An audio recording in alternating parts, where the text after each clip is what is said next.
Alors, voyons à présent le cas du triangle isocèle.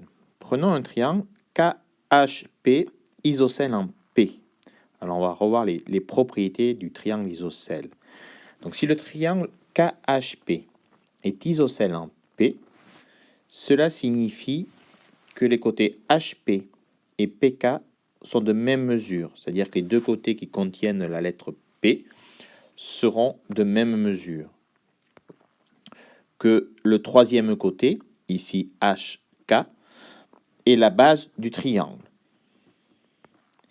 Et que du coup, que les deux angles roses à la base du triangle, c'est-à-dire les angles PHK et les angles HKP, sont de même mesure. Un triangle isocèle a deux côtés égaux et deux angles de même mesure, les angles de la base. Alors, prenons maintenant le cas toujours de ce triangle isocèle en P avec l'information suivante, 46 degrés pour l'angle bleu, c'est-à-dire HPK, et imaginons que dans un exercice, nous ayons la consigne suivante. Calculer la mesure des angles PHK et PKH en utilisant les informations de la figure. Comme dans chaque exercice, maintenant vous avez l'habitude, on cite la définition. La somme des mesures des angles d'un triangle est égale à 180 degrés. On rappelle un petit peu les informations qu'on nous donne sur la figure. L'angle HPK est égal à 46 degrés.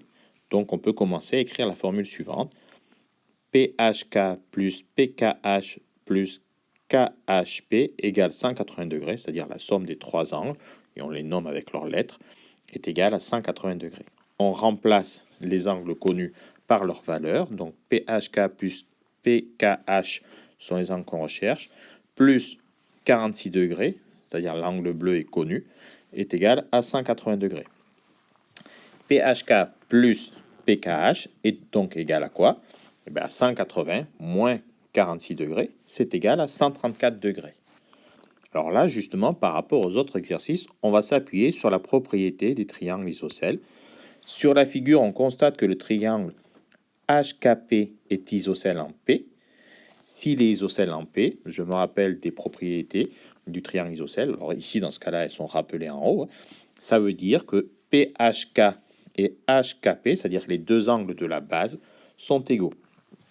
Donc, si PHK et HKP sont égaux, ça veut dire qu'ils vont se partager de façon équitable les 134 degrés. Ça veut dire donc que PHK plus HKP est égal à 134 divisé par 2 et donc est égal à 67 degrés. Les angles PHK et HKP mesurent donc 67 degrés.